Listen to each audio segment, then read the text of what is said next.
Day one of training camp, and we're talking Pickens, but for not the right reasons. And was I wrong?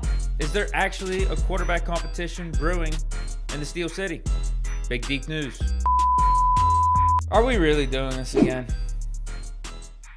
It's the first day of training camp, and we're talking Pickens drama already. Are we really? Come on, man. Why can't we just have nice things? And I would say this is just a classic case of the media blowing stuff up for the sake of blowing stuff up and getting attention. But Pickens has made this bet himself with his reputation. I don't know if he's necessarily earned the benefit of the doubt on this type of stuff and just let's overlook it. No big deal. Nothing to see here. And what I'm talking about is an exchange that he had yesterday with receivers coach Zach Azzanni, and Pickens was visibly frustrated by reporting done by Ray Fittipaldo. He says new receivers coach Zach Azzanni and George Pickens got into a heated exchange late in practice when Azzanni didn't like the way Pickens executed his assignment. Pickens didn't take kindly to Azzanni's words. Some of the other receivers approached Pickens after the exchange, but Pickens was visibly upset. Listen, I'm not looking into this too much here. It's the first day of practice. We got a whole new offense, new system, new coaches, new receiver coach specifically here, new structure, new way of doing things. And by all accounts, this receivers coach, Zach Azzanni, is a tough receivers coach. He's tough on his players. Demands respect, demands discipline, and all that type of stuff. So, yeah, this is a whole new thing here. So I would expect some friction, some potential back and forth, some things not completely aligning on the first day of practice. So, I mean, come on. Not the end of the world here. Not the end of the world. And, if anything, I feel like Tomlin has got to do like a Azzanni in here and this whole new offensive coaching staff and like an Arthur Smith. I feel like he's got these guys here for a reason and for this type of stuff. To get some discipline on offense, to get the finer details right, to keep a guy like Pickens in check and not completely coddle him. Because I think it's fair to say that in Pickens' first couple years, he hasn't exactly been held in check as much as he probably should have been. But Tomlin did get to witness what Pickens and other players in this offense looked like under a Matt Canada and all the offensive staff for these last couple of years, and knew like, yeah, this way of doing things ain't up to snuff. Let's get some confidence in here. So we got an Arthur Smith. We got a Zach Azzanni, who's been a proven wide receivers coach over the years. Like, this isn't a bad thing, man. Like, I really don't think it's a bad thing at all. Like, did Big Ben and Haley get along all the time? No, but we saw the results of that offense during the Killer Bee era. It was awesome. Tom Brady and his offensive coordinators, his QB coach, they always get along. Him and Belichick even. I got to see Tom Brady yelling at Bill O'Brien how many times over the course of years, like on SportsCenter highlights where everyone would be talking about it for days on end. Oh, is Brady good with Bill O'Brien? Like, yeah, they were fine. They were fine. Had some disagreements. It happens. It's football. Receivers. I mean, you could even talk about receivers and quarterbacks. Star receivers and their head coaches and their offensive coordinator. Like, it happens, man. Like, it's happened many times throughout the course of NFL history. This wouldn't be the first time that a receiver and a coach have a disagreement. I don't think it's a bad thing, man. I don't think it's a bad thing. What do they say? Iron sharpens iron. You got a star player in George Pickens. You got a receivers coach who's been there, done that, trying to get Pickens on the same page, trying to get Pickens to get things right, get his details right. Pickens, doesn't necessarily agree with that. All right, fine, whatever. You'll work it out. I think what does need to happen, though, no matter what, is there has to be a mutual respect between the two. Because if there's not a respect there, then, yeah, long-term this isn't going to work out. But it's the first damn day. Come on. We'll have to wait and see on stuff like that.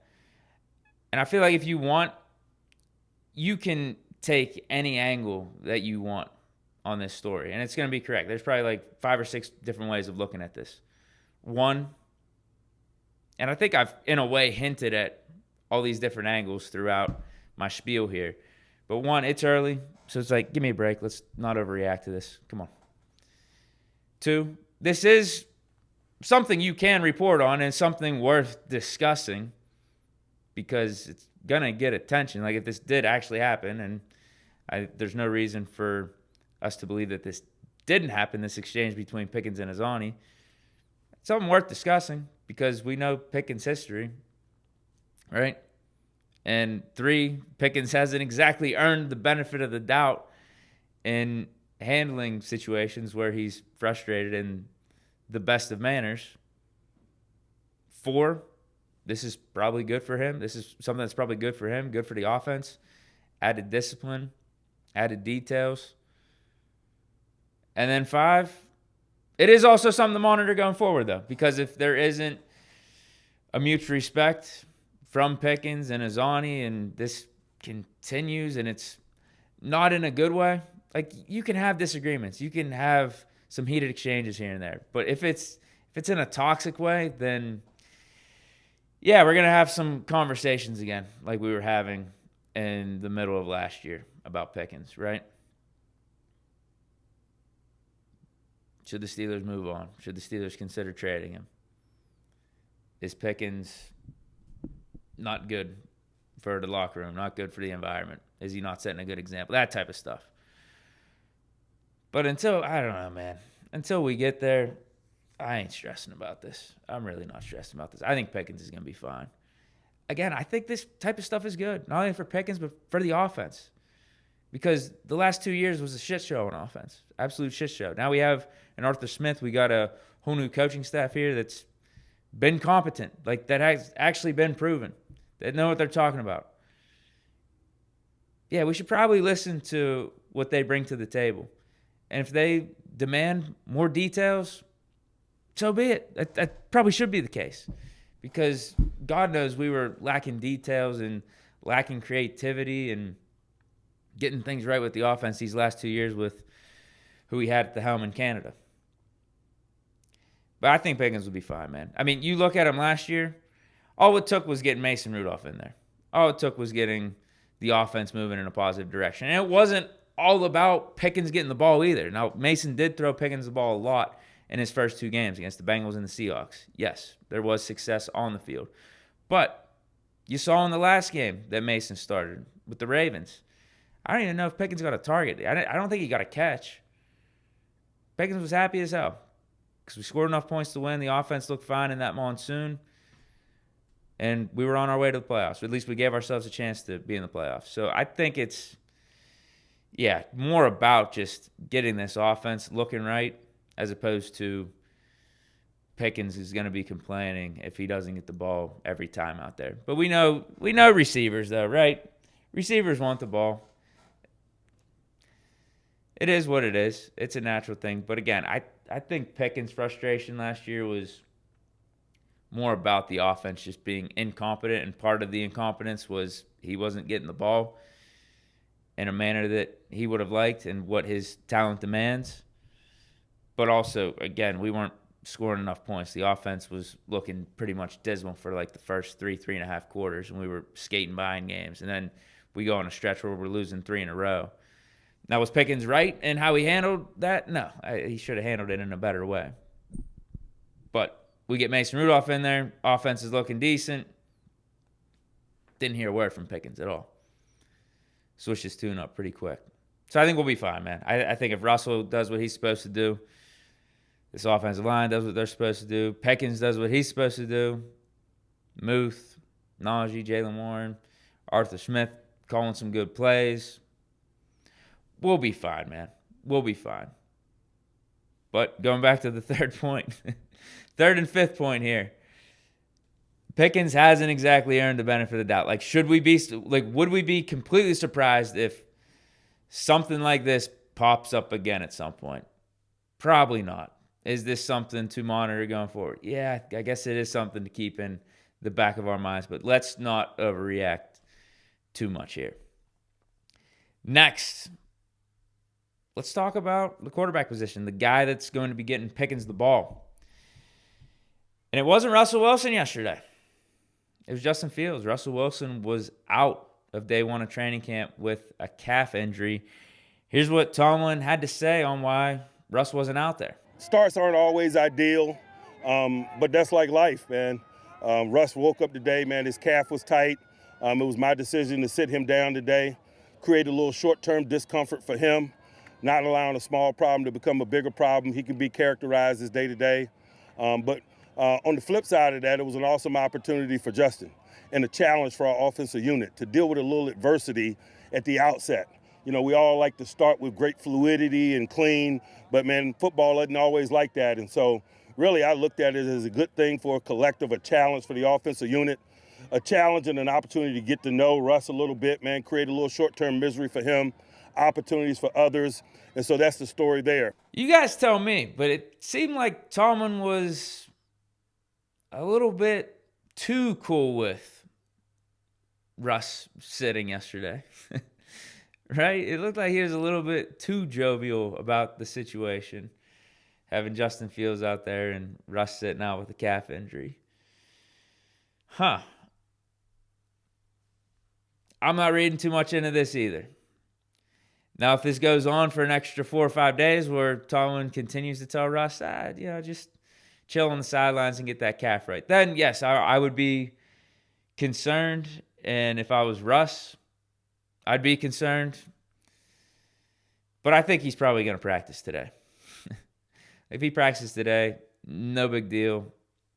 It's pretty clear this is Russell Wilson's team. He's QB1. And we're on our way.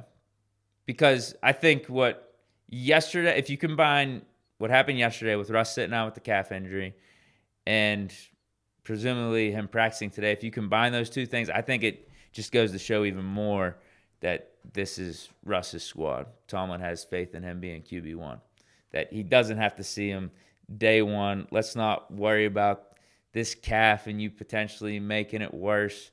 It's training camp, man. Day one of training camp. You've been here, done that. You're a Hall of Famer. We know your resume. Let's chill for day one. Let's see how that calf looks in day two. I think that just, in a way, shows this is Russ's team, man. I don't think Tomlin's stressing about this type of stuff and trying to get Russ out there and potentially make the calf worse, right? But if it goes on for another few days and Tomlin continues to tell Russ, just take a seat, then, yeah, if I'm Russ, I'm maybe asking to get traded or get cut, man. It's like, bro, I keep telling you I'm good to play, but you keep telling me to work on the calf and get the calf right. It's like, no, I want to get out there, man. I was brought here to be the starting quarterback. I was brought here to lead this team. I was brought here to bring my, veteran leadership to the team. Like, all this stuff. Like, how can I do all that if I'm sitting back here? Like, this is a new squad for me, too. Right? Not only for Fields, but for me, I gotta get things right. I gotta build this chemistry up. If you're just letting the chemistry to get built with Fields, and I'm just sitting here like that ain't adding up to me, man. That ain't adding up. So I think Tomlin, his response to the media here, I think he was just hyping it up for the media. I think deep down, he knows this is Russ's squad. He doesn't have to risk further injury here, day one of training camp with how early it is and everything. Maybe a little bit, a part of him gets off with what he said there and trying to build some discomfort within Russ, sitting on the sidelines and getting to see Justin Fields out there day one. But no, I think this is more about making sure Russ is healthy. That's my thing. But if, again, this goes on for multiple days, potentially a week, which I don't expect it to. I think Russ is going to be out there today. That's my prediction. And all will be well. It'll go back to how I've been thinking this whole time, and this is Russ's team. I don't think he's going to lose the starting spot to Justin Fields in the course of a training camp, and a preseason. No, I don't see that happening at all. I think Tomlin knows if you're going to bet on one of these two to win your games this year, it's Russell Wilson. And I've been over that as two reasons why. I mean, simply we've got to see Russell Wilson win games, go on deep playoff runs, be clutch in the fourth quarter, whereas Justin Fields, that's been lacking in his resume thus far in the NFL. But he looked good yesterday. For the most part, I mean, you got to see the one play where he spun out of the sack, and people were making a big deal about it. Like, oh, look at Justin Fields' athleticism. It's like, bro, 25 was right there. 25 had to really let up. He had to really put on the brakes to make sure that he didn't hit Fields. And then you had a couple dudes on the other side that let up as well. I mean, that's probably a sack in real life. And that's not Fields' fault that pressure got to him. The O-line broke down there. But, yeah, it made a nice little pass out to Jaylen Warren. And then you had Van Jefferson, 40-yard bomb, Fields to Jefferson down the sideline. That was nice. Had a slant over the middle to Pickens. Those are a bunch of the highlights that we got to see yesterday. So for Fields, yeah, you're doing what you got to do right now in shirts and shorts. But that's the thing. I'm not surprised with what I saw from Fields yesterday. I don't think anyone should be. Yeah, he's got a good arm. He's got a ton of talent. It's the stuff that you need to do in actual games that we're still trying to see if Justin Fields can do on a consistent basis, like footwork and accuracy. But so far, so good for him. I mean, you could only do as much as you're asked right now. And, day one of training camp, being out there in shirts and shorts. Looked like he did all right. We're seeing some positive reports. But, yeah, I still think this is Russ's team, man. But if Russ ain't out there in a week, then, yeah, we could really start talking about a legit QB competition. And I don't think Russ would be happy about that at all if he keeps telling Tomlin he's good to go, because he wanted to be out there yesterday. If he keeps telling Tomlin, like, yo, let me get out there, man. Like, come on. Tom was like, just chill. It's cool. It's cool. We'll get you out there. We'll get you on the fast pass to the regular season. Yeah, this might be either more of a competition than what I thought, or this is more Justin Fields' team than I thought. I would have to admit I was wrong. But so far, I don't think I'm wrong. Russ is going to be playing today. So let me know your thoughts on both these topics discussed down in the comments. Pickens, Azani, something to worry about? Or is it still way too early? I'm leaning it's still way too early, but something to note, I guess, right? And then with Fields and Russ, very similar thing. Very, very similar sentiment as the Pickens situation. It's so early, and this is still going to be Russ's team. All right. It's Friday. Hope you guys enjoyed. Have a good weekend out there. Stay safe and stay chilling. Peace.